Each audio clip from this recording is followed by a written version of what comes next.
The fluorescent lights in the hospital hallway cast everything in a sickly yellow glow as I pushed through the heavy doors of the family conference room. My surgical gown was still damp with sweat, the anesthesia making my steps unsteady, but I could hear them inside discussing flower arrangements. White lilies, my daughter Victoria was saying, and perhaps some roses. Something tasteful, but not too expensive. I pressed my hand against the cool wall and listened to my own children planning my funeral while I stood there breathing. Before we jump back in, tell us where you're tuning in from. And if this story touches you, make sure you're subscribed, because tomorrow I've saved something extra special for you. 3 days earlier, Dr. Martinez had called it routine, a simple procedure to remove a small mass from my pancreas. Nothing to worry about at 71. Helen Reeves, she'd said, using that confident voice doctors practice in medical school. You'll be home by Thursday. But I'd been a nurse for 45 years before retirement, and I knew that nothing involving the pancreas was ever truly routine. I also knew that my children had been circling like vultures ever since Richard died 2 years ago. The morning of the surgery, Victoria arrived at my Riverside Drive apartment with a stack of papers and a concerned expression that didn't quite reach her eyes.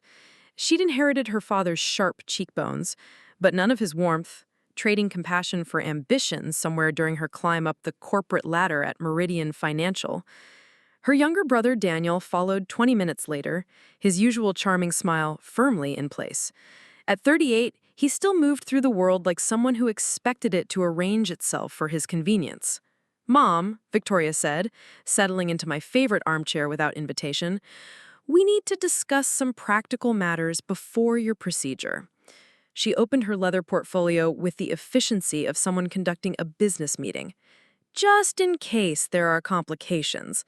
"There won't be complications," I said, though my coffee tasted bitter that morning. I'd been up since 4, that familiar pre-surgery anxiety making sleep impossible. "Dr. Martinez is one of the best surgeons in the city." "Of course she is," Daniel agreed, but his fingers drummed against the kitchen counter in a rhythm I recognized from his childhood. He'd always been a nervous child, masking his anxiety with that devastating smile that had gotten him out of trouble more times than I could count. "But we'd feel better if we knew your wishes were documented." He gestured to the papers Victoria had spread across my dining table. "Powers of attorney, medical directives, updated will, standard stuff." Standard stuff that would give them complete control over my life and my considerable savings account. Richard had been a successful architect, and we'd lived modestly while investing wisely. The apartment alone was worth $2 million, and that was before counting the portfolio, the life insurance, the art collection Richard had spent decades accumulating. Enough money to make people do terrible things, even people you'd raised from infants. I should have been suspicious when they'd both taken time off work to accompany me to the hospital. Victoria never took time off, and Daniel's consulting business kept him traveling constantly. But they flanked me in the pre-op area like bodyguards, asking detailed questions about my pain levels, my confusion, my ability to think clearly, making sure the medical staff heard their concerns about my mental state, their worry that the anesthesia might affect my judgment permanently. The anesthesiologist, Dr. Kim, was a small woman with gentle hands who'd explained every step of the process. But I noticed how Victoria kept interrupting with questions about cognitive effects, about how long the medications would impair my decision-making ability. Daniel nodded along, playing the role of devoted son while subtly reinforcing the narrative they were building. Their mother was fragile, declining, possibly not competent to make her own choices. I'd been wheeled into surgery at 8 that morning, and the last thing I remembered was Dr. Martinez's reassuring voice telling me everything was going to be fine. The procedure had taken 4 hours, longer than expected, but successful. Dr. Martinez found me in recovery around 2 in the afternoon, her scrubs rumpled but her expression satisfied. "Clean margins," she reported. "We got everything. No signs of spread. You're going to be fine, Helen." Fine, except for the conversation I could hear through the thin walls of my hospital room while I pretended to sleep. Victoria and Daniel speaking in hushed tones with someone whose voice I didn't recognize. A man with authority in his speech, someone accustomed to being listened to. The surgery was more complicated than expected, Victoria was explaining. The surgeon said there might be cognitive effects from the extended anesthesia. We're very concerned about her ability to live independently. The stranger's voice was sympathetic but professional. These situations are always difficult for families, but if there are concerns about competency, we should move quickly while the medical documentation is fresh. Courts are generally understanding when adult children are acting in their parents' best interests, especially after major surgery. Courts. The word hit me like ice water. While I'd been unconscious, my children had been consulting with lawyers about having me declared incompetent. The mass I had agreed to have removed was benign, a simple cyst that Dr. Martinez had extracted without complications. But my recovery room had become a courtroom where I wasn't allowed to speak in my own defense. I kept my breathing steady and my eyes closed while they discussed guardianship procedures, power of attorney transfers, and something called expedited conservatorship. Victoria had done her research. In cases involving elderly patients after major surgery, she explained to her accomplice, courts often approve temporary guardianship within days if there's medical evidence of impaired judgment. What kind of timeline are we looking at? Daniel asked. His voice carried that casual tone he used when negotiating contracts, as if my freedom was just another business deal to be closed efficiently. We'd prefer to have everything settled before she's discharged from the hospital. Less confusion that way. The lawyer, because that's clearly what he was, rustled papers. I've prepared the preliminary documents based on what you've told me about her condition. With the medical records from today's procedure, we could file as early as tomorrow morning. Emergency guardianship can be approved within 72 hours if we can demonstrate immediate need. Immediate need. I thought about my morning routine, how I still walked 3 miles through Riverside Park every day, how I volunteered at the Literacy Center twice a week, how I'd been managing my own finances and medical care without assistance since Richard's death. The only immediate need was their greed. They talked for another 20 minutes about asset protection and medical decision-making authority while I lay there cataloging every word.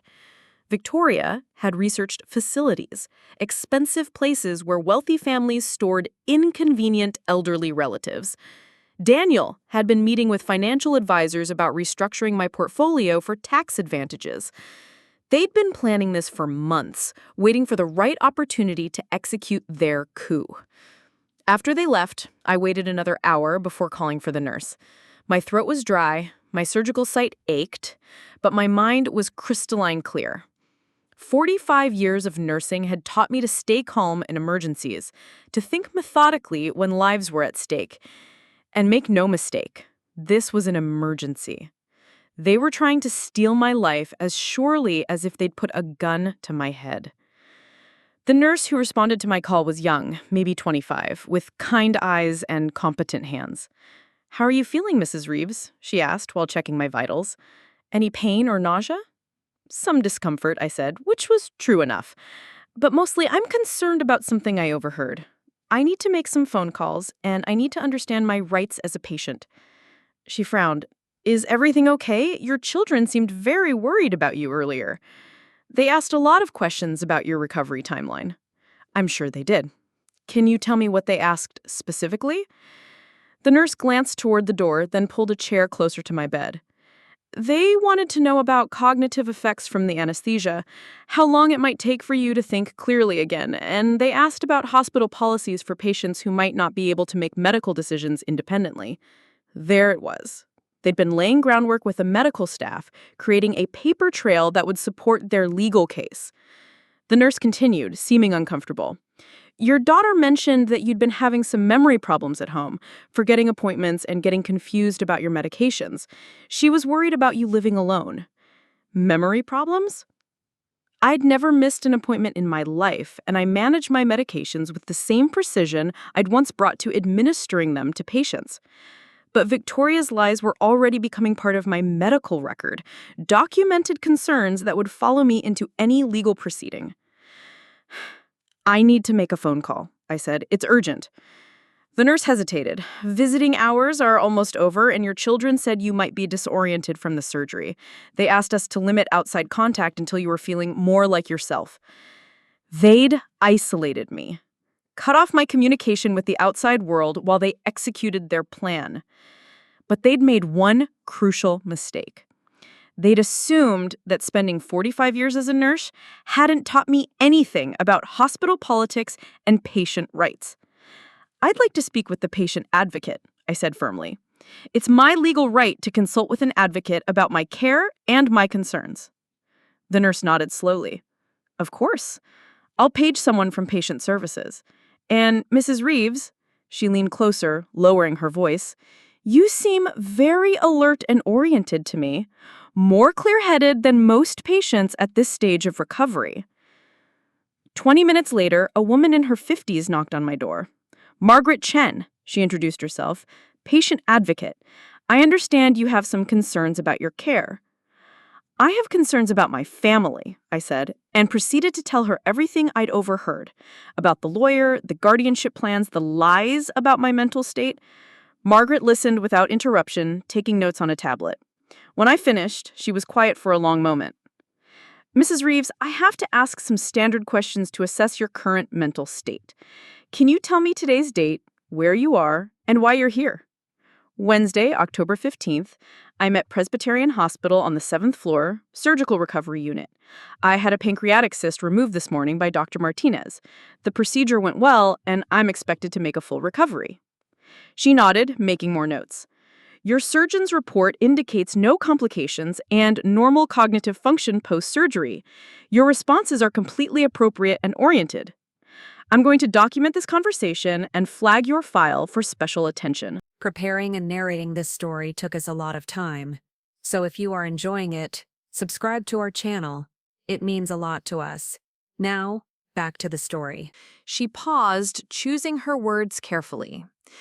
"I can't give legal advice, but I strongly recommend you contact an attorney as soon as possible." "I need to make that call now," I said. "Tonight, before they file whatever papers they're planning." Margaret handed me her business card. "Use my office phone if you need privacy. And, Mrs. Reeves, patients have the right to refuse visitors, even family members. If you want to limit contact with your children while you sort this out, I can arrange that." For the first time since waking up, I felt like I could breathe properly. "Thank you," I said. "You have no idea how much this means to me." She smiled grimly. "I've been doing this job for 15 years. Unfortunately, I have exactly the idea how much this means to you. Financial abuse of elderly patients is more common than people realize." The phone call I made from Margaret's office was to Benjamin Torres, the lawyer who'd handled Richard's estate. Ben had been Richard's roommate at Columbia Law School, and I'd known him for 30 years. When I explained what was happening, the silence stretched so long I thought the connection had been lost. "Helen," he finally said, his voice tight with controlled anger, "they're moving fast because they know they have a narrow window. Once you're discharged and can demonstrate normal functioning, their case falls apart. But if they can get emergency guardianship while you're still in the hospital, still technically recovering from surgery, they might succeed." "Can you stop them?" I asked. "There has to be something we can do." Ben was quiet again, and I could hear papers rustling. "I'm reviewing guardianship law right now. The good news is that you're clearly competent, and I can document that with an immediate evaluation. The bad news is that emergency petitions can be filed ex parte, meaning without your knowledge or presence. If they file tomorrow morning, they could have a hearing as early as Friday." Friday was 2 days away. 2 days to mount a defense against children who'd been planning this betrayal for months. 2 days to save my independence, my dignity, my life. "Ben," I said, "whatever it takes, I won't let them do this to me. I'm going to make some calls tonight," he said. "We'll need a psychiatric evaluation to counter their claims about your mental state, and we'll need documentation of your current functioning. Can you meet me tomorrow afternoon?" They think I'm a confused old woman, I said. They have no idea what they're dealing with. After hanging up with Ben, I called my oldest friend, Patricia Caldwell. Pat and I had worked together at Presbyterian Hospital for 25 years, and she'd been the head nurse in the cardiac unit when she retired. If anyone understood hospital politics and family manipulation, it was Pat. "Helen," she said after I explained the situation, "I'm coming down there right now. You shouldn't be dealing with this alone." "No," I said. "I need you to do something else for me. Something important. I need you to start making phone calls, gathering evidence that I'm competent and functioning normally. Contact the Literacy Center, my building superintendent, Dr. Patterson, who's my primary care physician. Get statements from people who interact with me regularly." Pat was quiet for a moment. "You want to build a case?" "Exactly. They've been building their case for months, making me look frail and confused. I need to build a counter case, and I need to do it fast." Pat's voice hardened. "Those ungrateful bastards! After everything you did for them! Richard would be ashamed." "Richard would be furious," I said, "but he's not here, so it's up to me to fight this. Can you help?" "You know I can," she said. "I'll start making calls tonight. And, Helen, I've seen families tear each other apart over money before. You're doing the right thing by fighting back." The next call was to my accountant, James Wright. James had been managing my finances since Richard's death, and he could document my mental competency better than anyone. When I explained what Victoria and Daniel were planning, he was stunned. "Mrs. Reeves," he said, "you're one of my most organized clients." You review every statement, ask intelligent questions, make thoughtful decisions about your investments. I'd be happy to provide documentation of your financial acuity." "That's exactly what I need," I said. "Detailed records showing that I've been managing my own affairs competently." James was quiet for a moment. "I have to tell you, your daughter called my office last week asking about your account management. She said she was concerned about your ability to handle financial decisions and wanted to know about adding her name to your accounts." My blood went cold. "What did you tell her?" "That I couldn't discuss your accounts without your written permission." But she was persistent, kept asking about power of attorney provisions and what would happen if you became incapacitated. She'd been fishing for information, looking for weak points in my financial armor. How many other professionals had she contacted, planting seeds of doubt about my competency? I spent the rest of the evening making calls from Margaret's office. My building superintendent confirmed that I'd never missed a maintenance meeting, never seemed confused or disoriented. The volunteer coordinator at the Literacy Center was shocked to hear about Victoria and Daniel's claims, insisting that I was one of their most reliable and sharp tutors. Dr. Patterson, my internist, agreed to write a letter documenting my excellent health and mental clarity at my last appointment just 3 weeks ago. By 10 that night, I had a growing file of evidence contradicting my children's narrative.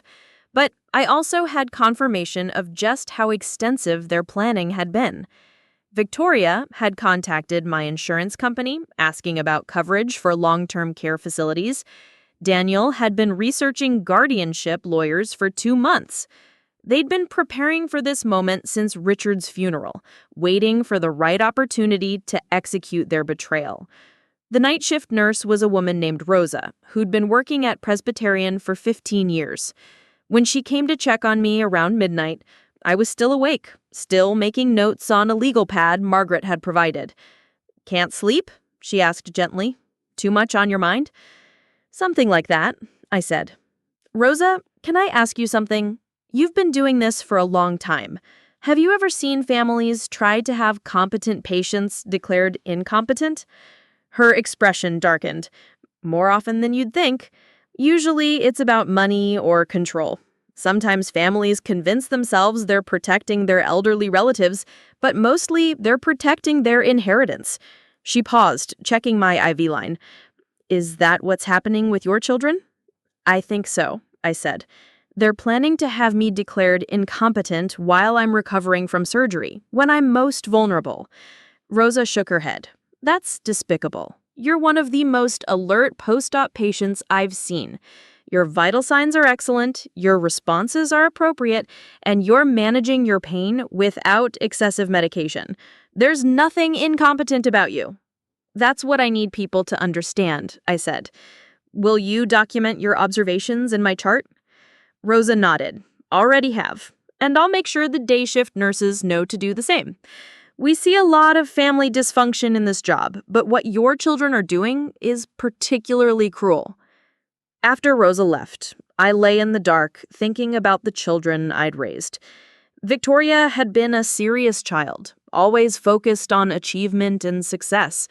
I'd been proud when she graduated summa cum laude from business school, when she landed her job at Meridian Financial, when she bought her expensive condo on the Upper East Side. But somewhere along the way, success had hardened her heart, turned her into someone who saw relationships as transactions and family as obstacles to wealth accumulation. Daniel had been different, the charming one who could talk his way out of any trouble. I'd worried about his casual relationship with truth, his tendency to take shortcuts, but I'd hoped he'd mature into someone worthy of the advantages he'd been given. Instead, he'd become a master manipulator, using his charm to exploit others while avoiding responsibility for his actions. I'd failed them somehow, raised children who could look at their mother and see only dollar signs. Or maybe I hadn't failed them. Maybe they'd simply chosen greed over love, chosen money over morality. Either way, they'd made their choice, and now I had to live with the consequences of my own choices. The choice to trust them, the choice to believe that blood meant something, the choice to assume that love was unconditional. Well, they were about to learn that their mother wasn't as naive as they'd assumed. 45 years of nursing had taught me to fight for my patients when no one else would. Now, I was going to fight for myself with this same determination I'd once brought to saving other people's lives. They wanted a war, they'd get one. But they'd discover that underestimating Helen Reeves was the biggest mistake they'd ever made.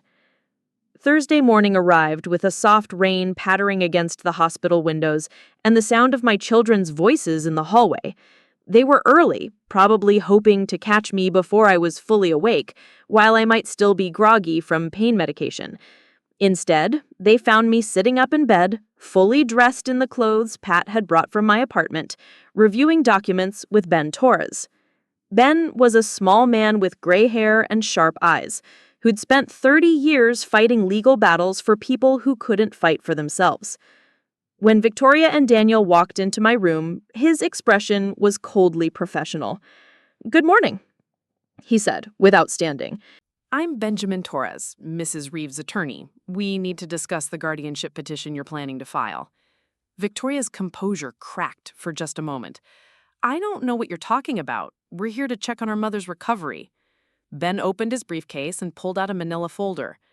Emergency guardianship petition, prepared by Morrison, Klein & Associates. Filed this morning at 8:30. He looked at his watch.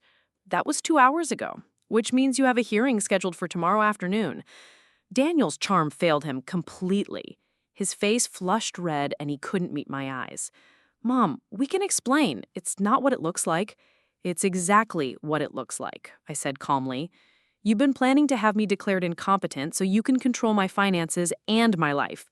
You consulted with lawyers while I was unconscious, you lied to my medical team about my mental state, and you tried to isolate me from outside contact." Victoria recovered first, straightening her shoulders and adopting her boardroom manner. "Mother, you're obviously upset, but you're not thinking clearly. The surgery was more complicated than expected, and Dr. Martinez is concerned about lasting effects from the anesthesia. We're only trying to protect you."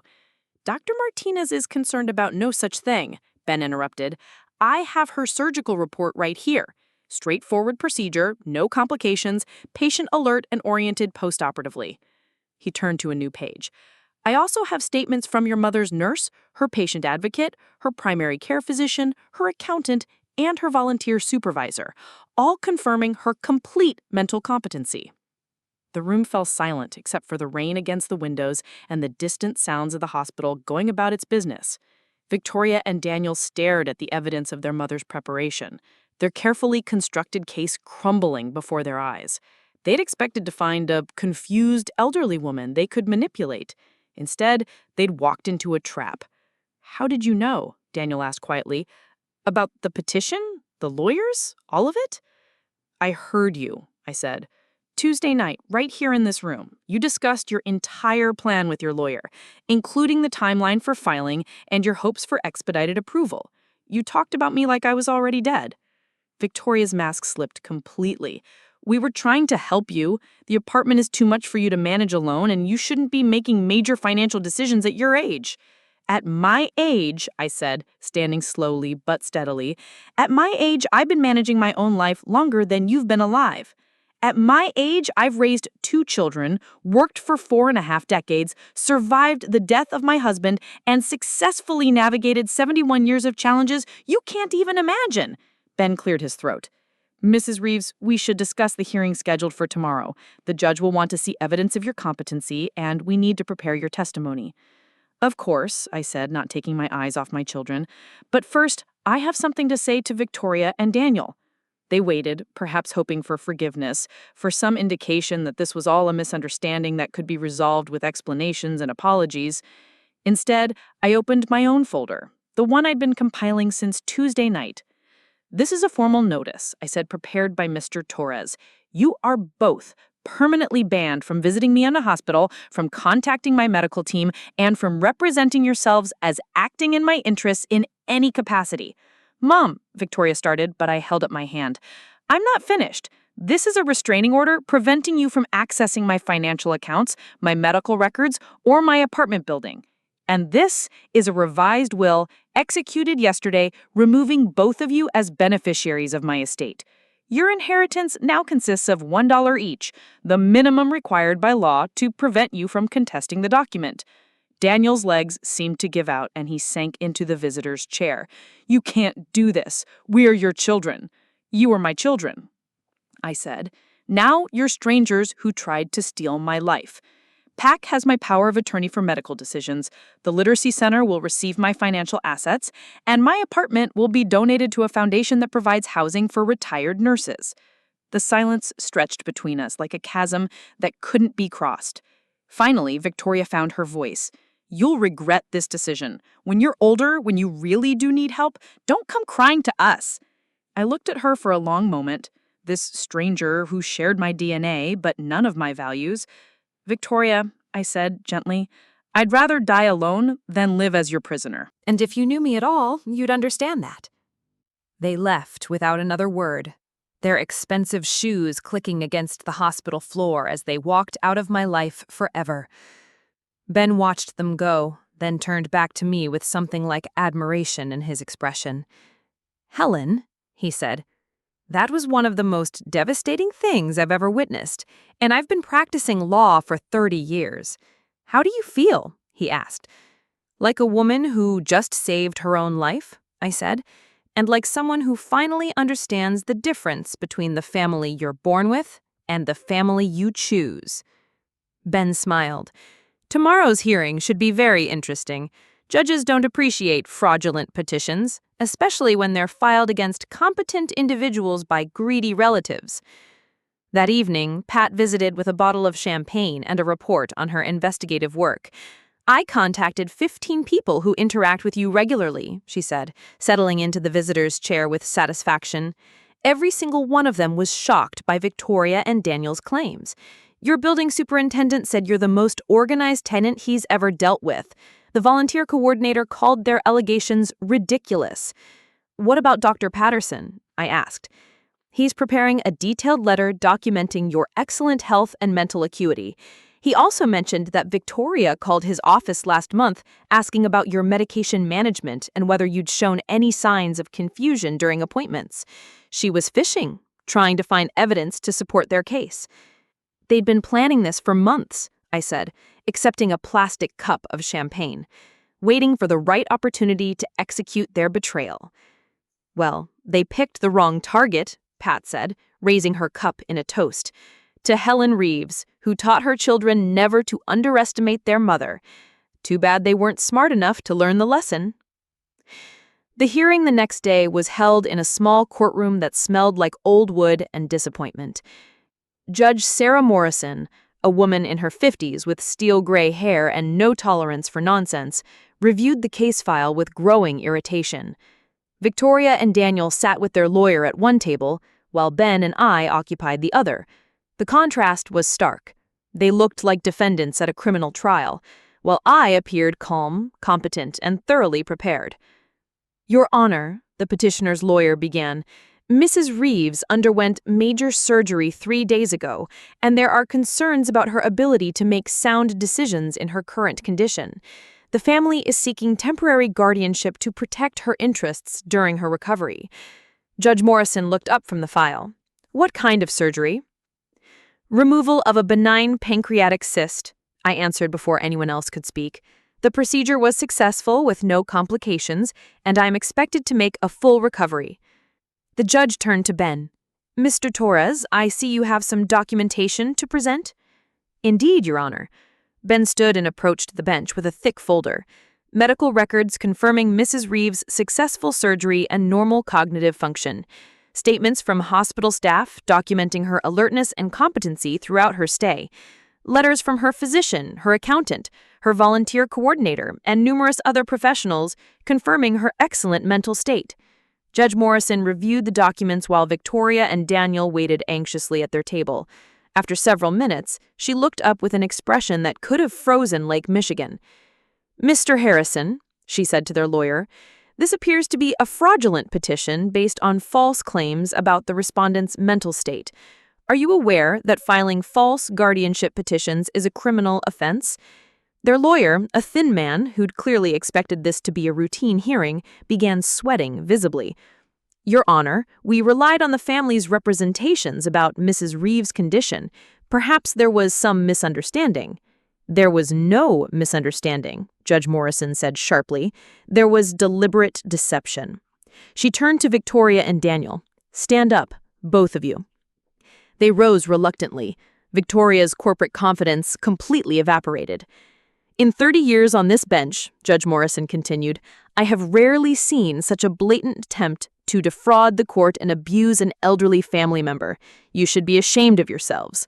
The petition is denied, and I'm referring this matter to the District Attorney's Office for investigation of potential elder abuse charges."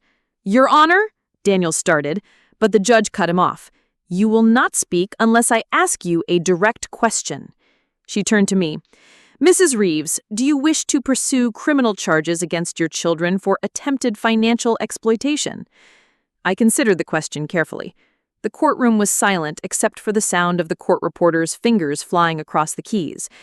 "Your Honor," I said finally, "I believe the public humiliation they've experienced today is punishment enough. But I want it on record that they are not my beneficiaries, they have no authority to make decisions on my behalf, and they are not welcome in my life." "Noted and ordered," Judge Morrison said. She looked back at Victoria and Daniel with obvious disgust.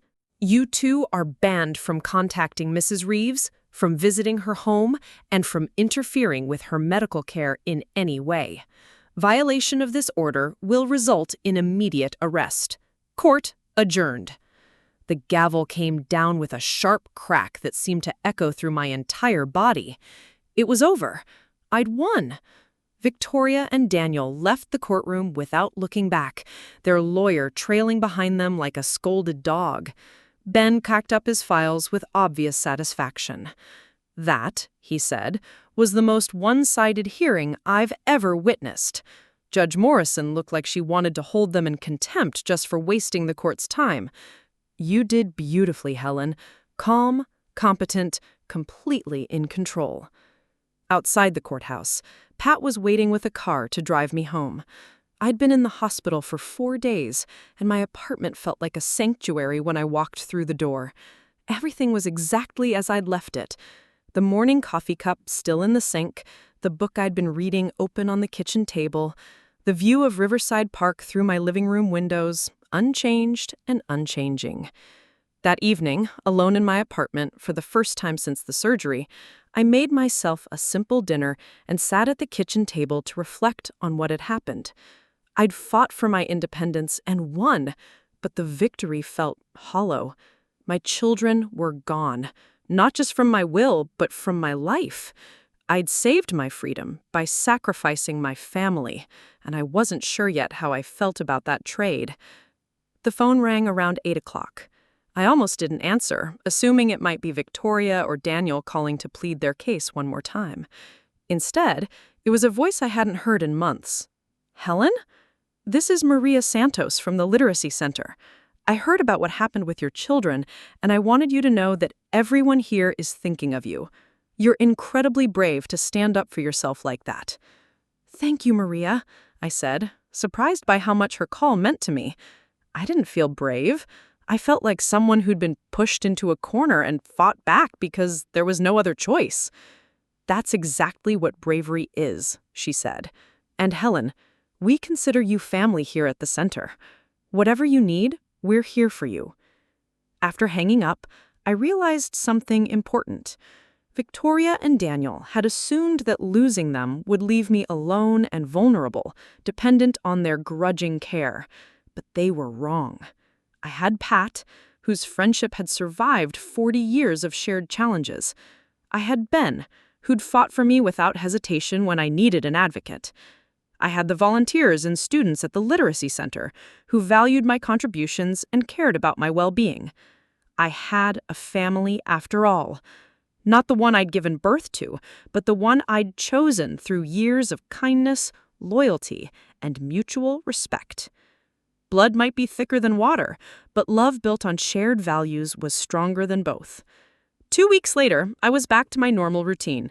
Morning walks through Riverside Park, volunteer sessions at the Literacy Center, coffee dates with Pat to catch up on hospital gossip.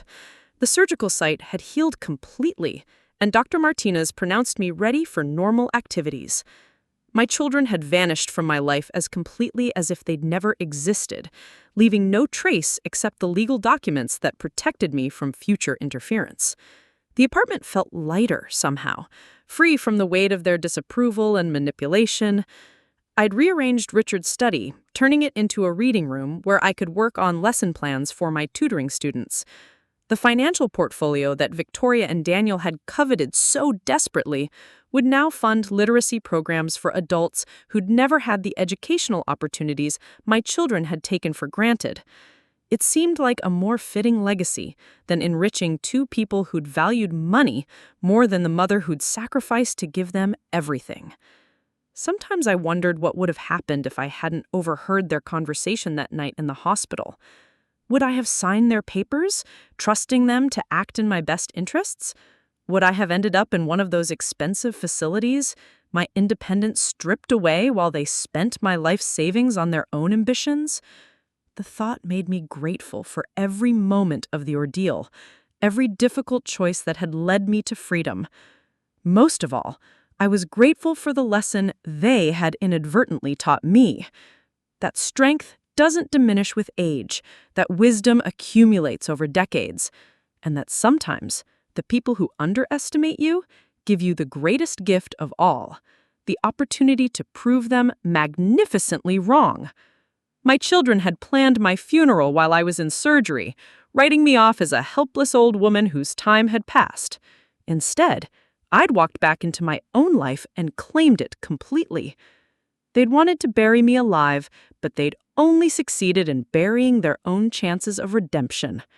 And as I sat in my apartment that evening, watching the sunset over Riverside Park, I realized I'd never felt more alive, more capable, or more proud of the woman I'd become.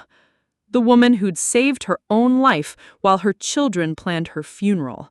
The woman who'd chosen freedom over family, dignity over dependence, and justice over the easy path of surrender.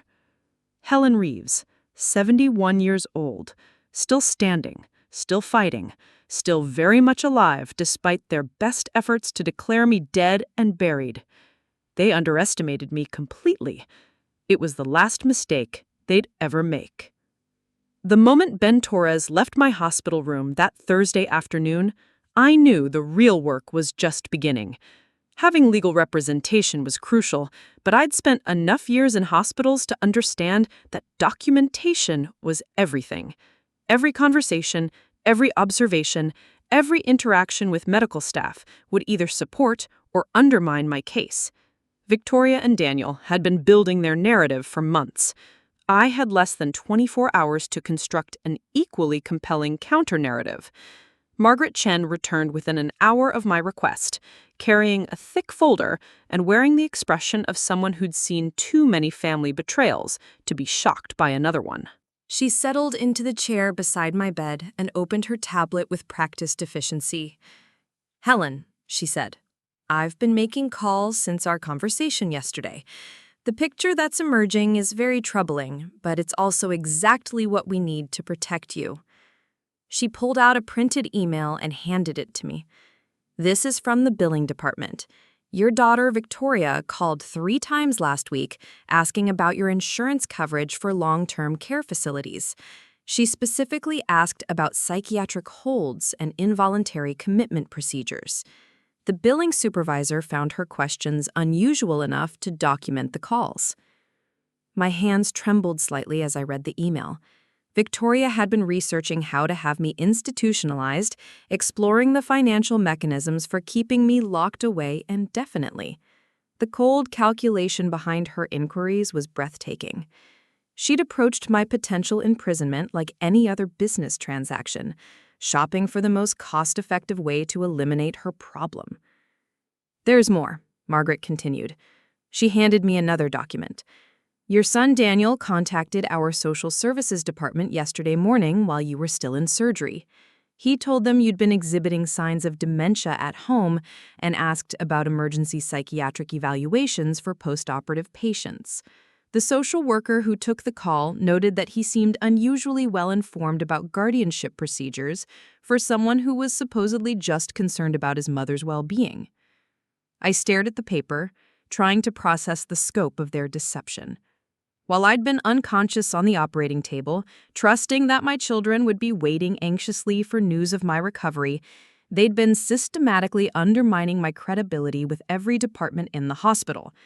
They'd turned my surgery into an opportunity to gather evidence for their legal assault on my independence.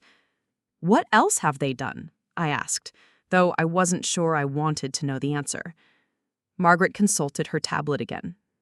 "Victoria spoke with your night nurse on Tuesday, expressing concern that you might be experiencing medication-induced confusion.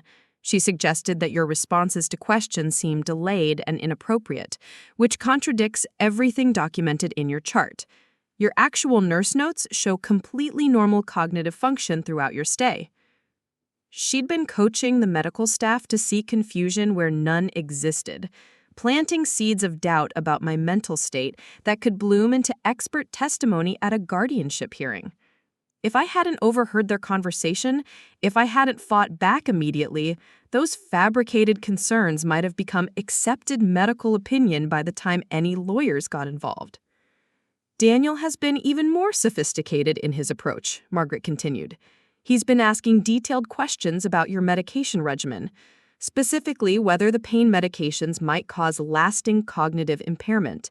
He's also inquired about your discharge planning, suggesting that you might not be safe to return home alone. All of these conversations have been documented, but they paint a picture of concerned family members asking reasonable questions. Except they weren't reasonable questions from concerned family members. They were strategic inquiries from predators gathering ammunition for a legal attack. The realization hit me like a physical blow. My own children had turned my recovery room into a battlefield, and I'd been fighting for my life without even knowing I was under siege. "I need copies of everything," I told Margaret. "Every document, every phone record, every note in my file that relates to their inquiries. If this goes to court, I want the judge to see exactly how methodically they planned this betrayal." Margaret nodded approvingly. "Already prepared," she said, handing me a thick manila envelope. "These are copies of all communications between your children and hospital staff over the past week. The pattern is unmistakable once you see it laid out chronologically." I opened the envelope and began reading while Margaret continued her briefing. The documents painted a picture of two people executing a carefully planned campaign to destroy my mother's reputation and credibility. They'd contacted different departments at different times, asking questions that seemed innocent in isolation but formed a devastating pattern when viewed together. Financial concerns to billing, medical concerns to nursing, safety concerns to social services. Each inquiry designed to create a paper trail supporting their claim that I was incompetent and vulnerable. The most chilling document was a typed list in Victoria's precise handwriting, apparently notes from a meeting with their lawyer. It outlined specific medical conditions and behaviors that would support an incompetency petition. Confusion about medication timing, difficulty managing financial affairs, safety concerns about living alone, inappropriate responses to medical staff. Each item had been carefully researched and strategically documented through their conversations with hospital personnel. They'd studied me like a business acquisition, identifying weaknesses and developing strategies to exploit them. The cold professionalism of their approach was more hurtful than their greed. They hadn't just decided to steal my independence. They'd turned my betrayal into a project, complete with timelines and measurable objectives. Margaret cleared her trough gently. "Helen, I know this is overwhelming, but there's something else you need to know. Your daughter asked about having your medical records transferred to a psychiatrist for evaluation. She specifically mentioned Dr. Gerald Hoffman at Riverside Psychiatric Institute. I did some research, and Dr. Hoffman has testified in numerous guardianship cases, usually in favor of the family members seeking control. A pet expert, willing to provide professional opinions that supported whoever was paying his fees. Victoria had found a psychiatrist who would diagnose me with whatever condition justified their legal petition. If I hadn't discovered their plan, if I hadn't fought back immediately, I might have found myself subjected to a psychiatric evaluation designed to confirm predetermined conclusions about my mental state. "How far does this go?" I asked. "How many people have they contacted?" Margaret consulted another page in her folder. "Based on what I've been able to trace, they've spoken with representatives from billing, nursing, social services, patient advocacy, and discharge planning. They've also contacted your primary care physician's office, your insurance company, and at least 3 psychiatric facilities in the area. This appears to have been a coordinated campaign spanning several weeks." Several weeks? They'd been planning my psychological assassination since before my surgery was even scheduled. The timing of their assault hadn't been opportunistic. They'd been waiting for the right moment to execute a plan they'd been developing for months. My surgery had simply provided the perfect cover story for their legal ambush. I set the documents aside and looked out the window at the city beyond. Somewhere out there, Victoria and Daniel were probably celebrating their apparent success, confident that their incompetent mother would sign whatever papers they put in front of her. They'd constructed an elaborate trap and baited it with false concern for my welfare. But their trap had one fatal flaw. They'd underestimated their target. "Margaret," I said, "I need you to help me with something else. I need documentation of every interaction I've had with hospital staff since my surgery. I want timestamps, direct quotes, and detailed observations of my behavior and responses. If they're going to claim I'm confused and incompetent, I want evidence showing exactly how lucid and capable I've been throughout this entire ordeal." She smiled for the first time since entering my room. "Now you're thinking like a prosecutor instead of a victim," she said. "I'll work with nursing to compile a comprehensive record of your stay. We'll document your medication compliance, your appropriate responses to questions, your ability to make informed decisions about your care. By tomorrow, we'll have a file that contradicts every claim they're likely to make." After Margaret left, I called Ben Torres to update him on what we discovered. His reaction was immediate and intense. "Helen," he said, "what they've done goes beyond attempted guardianship. This is conspiracy to commit fraud, elder abuse, and possibly extortion. They've created false documentation to support perjured testimony in a legal proceeding. Any competent prosecutor would file criminal charges." "Will the judge see it that way?" I asked. "Absolutely," Ben replied. "Judge Morrison has a reputation for protecting elderly litigants from family predators. When she sees the scope of Victoria and Daniel's deception, she is going to be furious. But we need to be prepared for their counterattack. They're not going to give up easily when this much money is at stake." What kind of counterattack? They'll probably claim you're manipulating the hospital staff, that your apparent competence is just an act you're putting on for legal purposes. They might argue that your ability to organize this defense actually proves your mental instability, that a truly rational person would accept their children's guidance. They'll twist your strength into evidence of weakness. I thought about that possibility for a moment. Let them try, I said finally. I've been a nurse for 45 years. I've dealt with manipulative families, unethical doctors, and corrupt administrators. If Victoria and Daniel want to turn this into a war of credibility, they picked the wrong battlefield. This hospital is full of people who've known me professionally for decades. They're going to have a hard time convincing anyone that I'm the unreasonable one in this situation. Ben was quiet for a moment. Helen, he said, I have to ask you something, and I need you to think carefully before answering. Are you prepared for the possibility that fighting this battle might destroy your relationship with your children permanently? Even if you win, even if you save your independence, they may never forgive you for exposing their scheme. You could be trading your family for your freedom. I looked around my hospital room, at the flowers Pat had brought, at the cards from my literacy center students, at the evidence files that documented my children's betrayal. I've already lost my family, Ben, I said. Victoria and Daniel stopped being my children the moment they decided to treat me like an obstacle to their inheritance. What I'm fighting for now isn't a relationship with them. It's the right to live my own life on my own terms. That evening, I had a steady stream of visitors who weren't there by accident. Pat had orchestrated a parade of character witnesses, people who could testify to my mental sharpness and emotional stability. Dr. Sarah Kim, the anesthesiologist for my surgery, stopped by during her dinner break to check on my recovery. While she examined my incision and reviewed my pain levels, I mentioned my concerns about tomorrow's hearing. Mrs. Reeves, she said, removing her stethoscope, I've administered anesthesia to thousands of patients over the past 15 years. You're recovering exactly as I would expect from someone half your age. Your cognitive function is completely normal, your vital signs are excellent, and you're managing postoperative stress with remarkable composure. If anyone questions your mental competency, I'd be happy to provide professional testimony contradicting those claims. Her offer was generous and strategic. An anesthesiologist's opinion about cognitive function after surgery would carry significant weight with any judge. But more than that, Dr. Kim's willingness to get involved demonstrated how Victoria and Daniel's behavior had offended the medical professionals who'd witnessed it firsthand.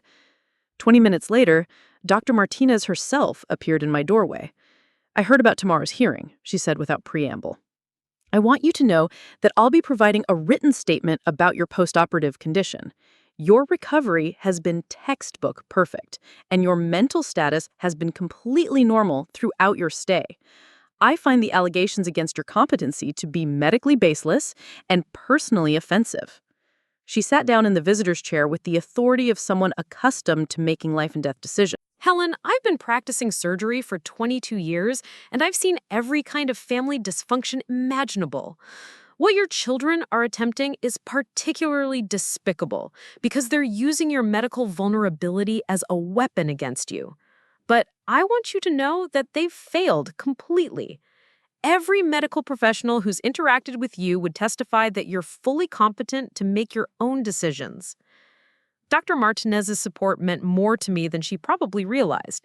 Surgeons were used to dealing with complicated family dynamics, and their professional opinions carried enormous weight in legal proceedings. If Victoria and Daniel wanted to claim that my surgery had affected my judgment, they'd have to contend with the expert who'd actually performed the procedure. After the doctors left, Pat returned with a thermos of real coffee and an update on her intelligence-gathering mission. I've been busy, she announced, settling into the chair with obvious satisfaction. I contacted everyone on your Christmas card list, everyone you've worked with in the past 5 years, and everyone who's had regular interaction with you since Richard died. The response has been unanimous and emphatic. She pulled out a legal pad covered with neat handwriting. Dr. Patterson's office confirms that you've never missed an appointment and have always been completely oriented and appropriate during consultations. James Wright says you're one of his most financially astute clients and that your investment decisions have been consistently sound.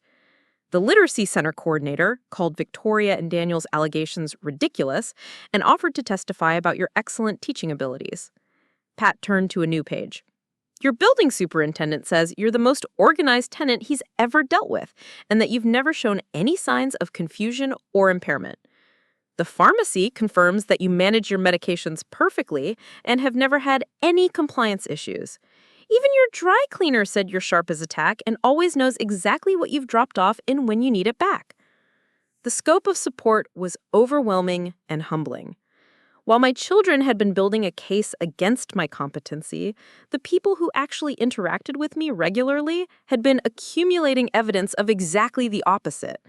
My daily life was filled with relationships that demonstrated my mental clarity, my emotional stability, and my practical capabilities. Victoria and Daniel's lies about my condition weren't just false. They were contradicted by dozens of witnesses who knew me well enough to recognize their fabrications.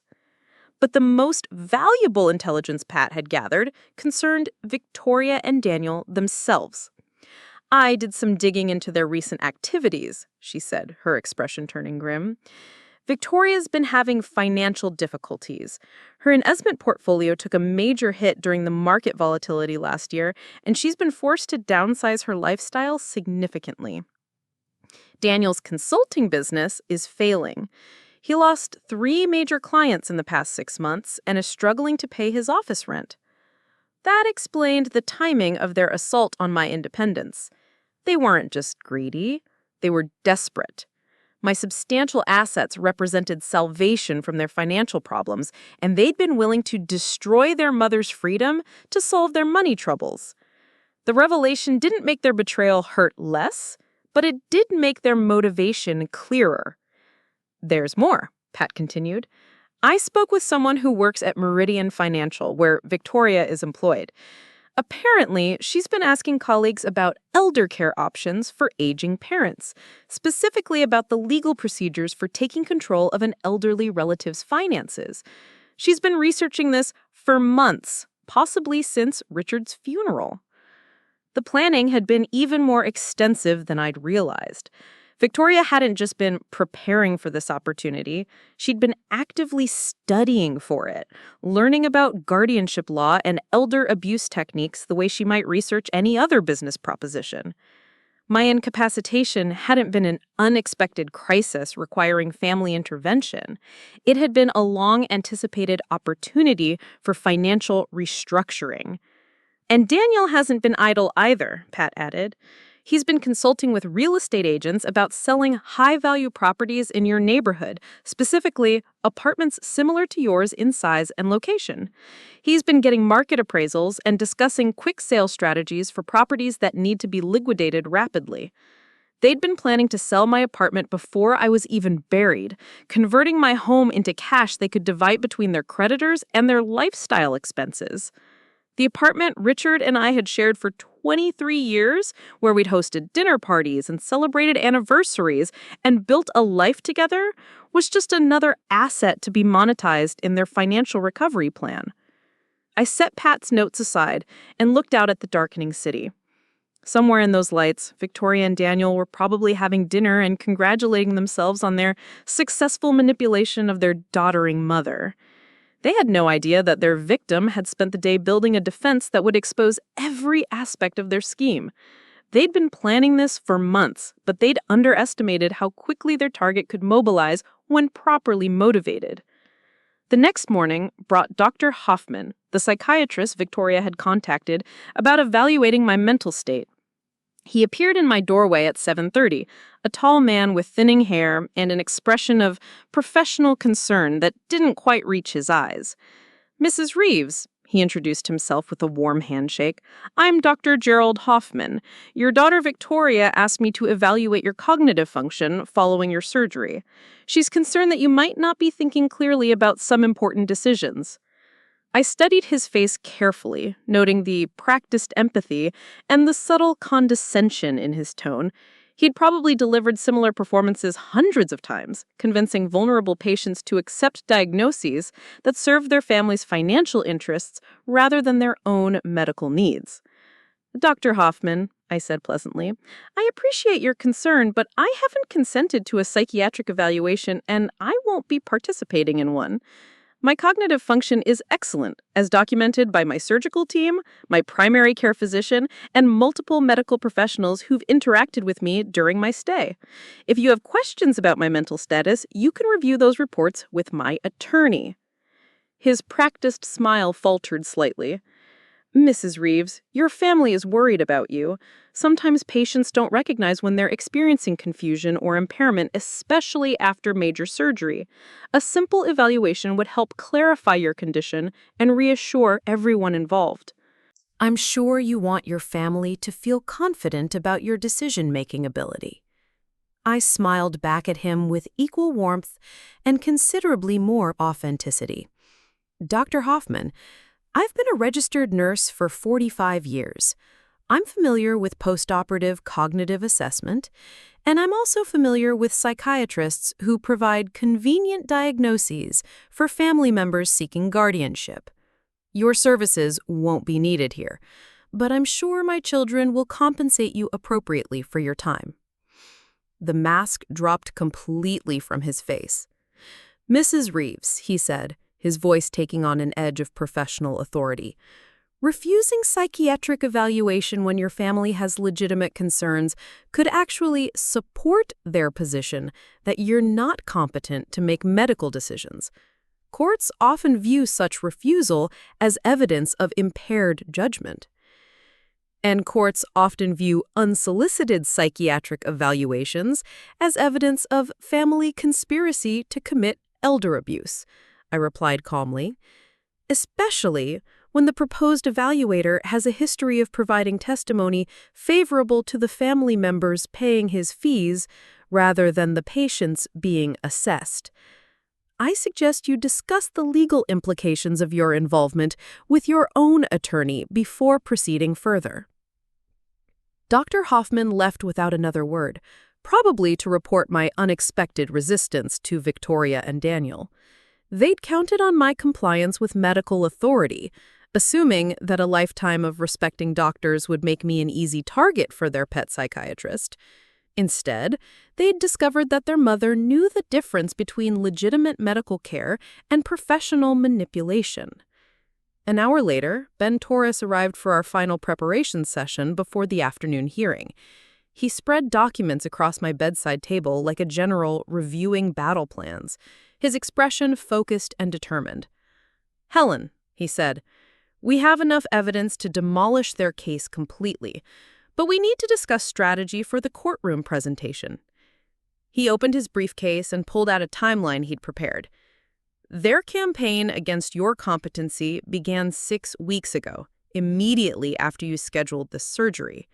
Victoria's first contact with hospital billing occurred 3 days after you received your surgery date. Daniel's research into guardianship procedures started the same week. This wasn't a response to concerns about your post-operative condition. This was a coordinated assault planned well in advance." The timeline was devastating in its clarity. Every contact, every inquiry, every expression of concern had been strategically timed to build momentum toward yesterday's legal filing. They hadn't been worried family members reacting to a medical crisis. They'd been predators executing a carefully planned attack on a vulnerable target. Ben turned to another document. "We have signed statements from 12 medical professionals contradicting every claim in their petition. Dr. Martinez states categorically that your surgery was routine and your recovery has been excellent. Dr. Kim confirms that your cognitive function is completely normal for someone recovering from anesthesia. Your nurses document appropriate responses and normal behavior throughout your stay. The medical evidence alone would probably be sufficient to defeat their petition." But Ben had assembled additional ammunition as well. Financial records showing your competent management of substantial assets, testimony from business associates confirming your mental acuity, documentation of your volunteer work demonstrating continued intellectual engagement and social functioning. Most damaging to their case, Ben continued, we have evidence of their deliberate deception about your condition. Hospital staff can testify that Victoria and Daniel made false statements about your behavior, your responses, and your mental state.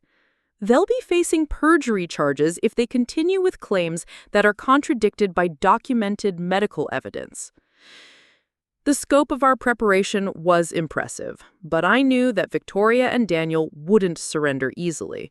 They'd invested too much time and effort in their scheme to abandon it without a fight. How will they respond when they realize their case is falling apart? I asked. Ben's expression grew serious.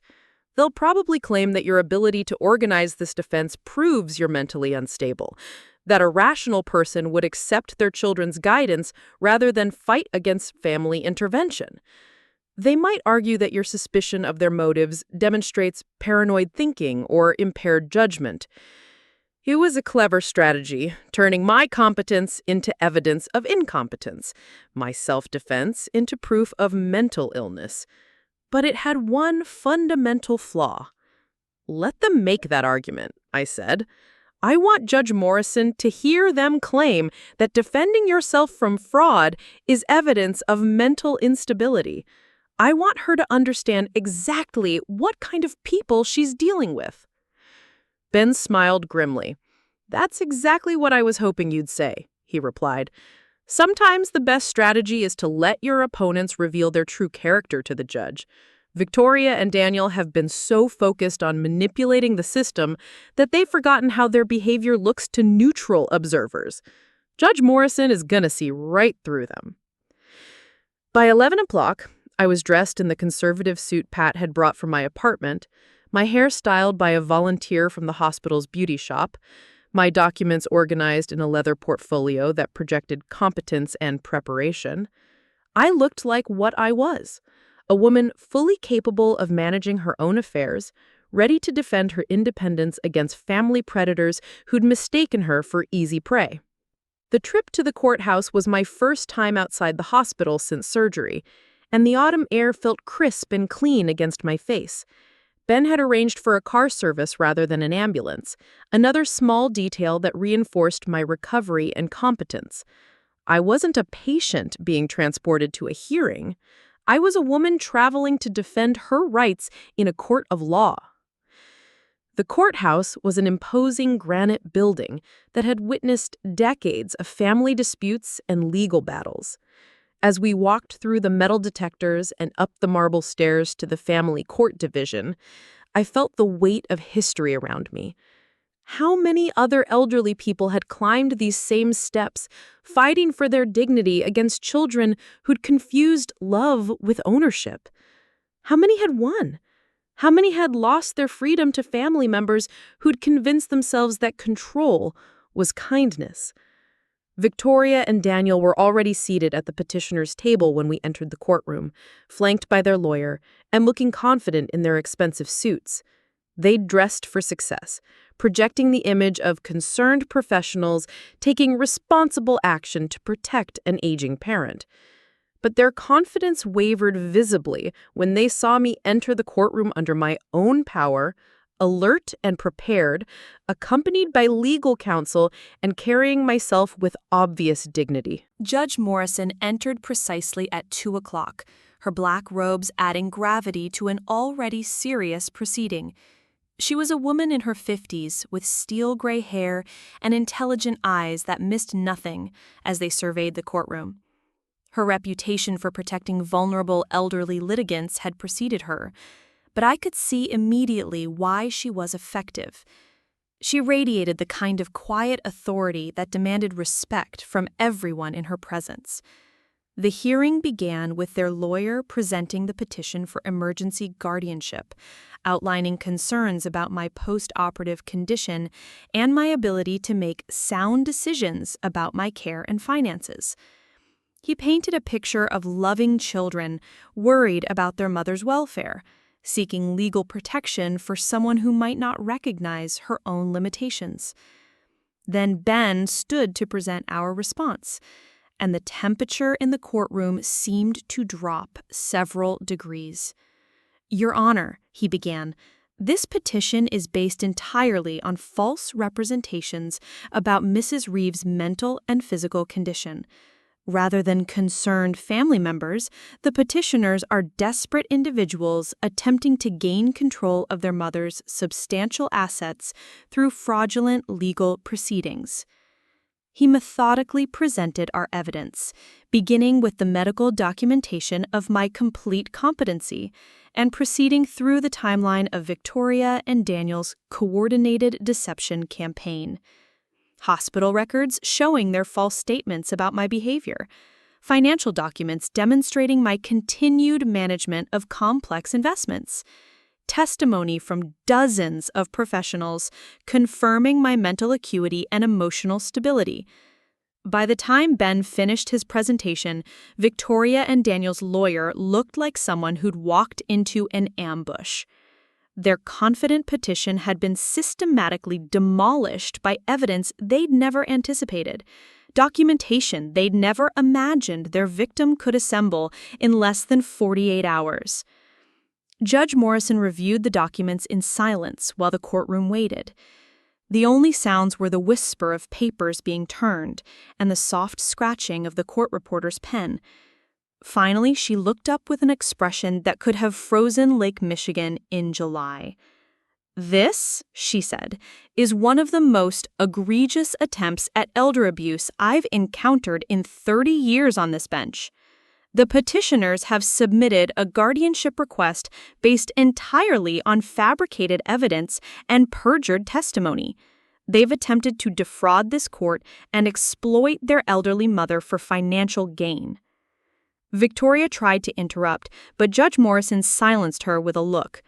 "You will remain quiet unless I specifically ask you to speak," she said sharply.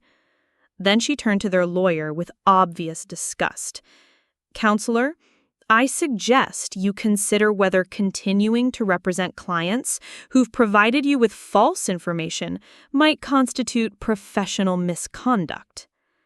The hearing concluded with Judge Morrison's complete rejection of the guardianship petition, her referral of Victoria and Daniel to the district attorney for investigation of elder abuse charges, and her formal restraining order preventing them from interfering with my medical care or financial management. But more than that, she delivered a scathing assessment of their character that left no doubt about how she viewed their actions. As we left the courthouse, I felt lighter than I had in months. The weight of their betrayal was still there, the pain of losing my children still sharp and real. But I'd won something more valuable than a legal victory. I'd reclaimed my dignity, my independence, and my right to live my own life according to my own choices.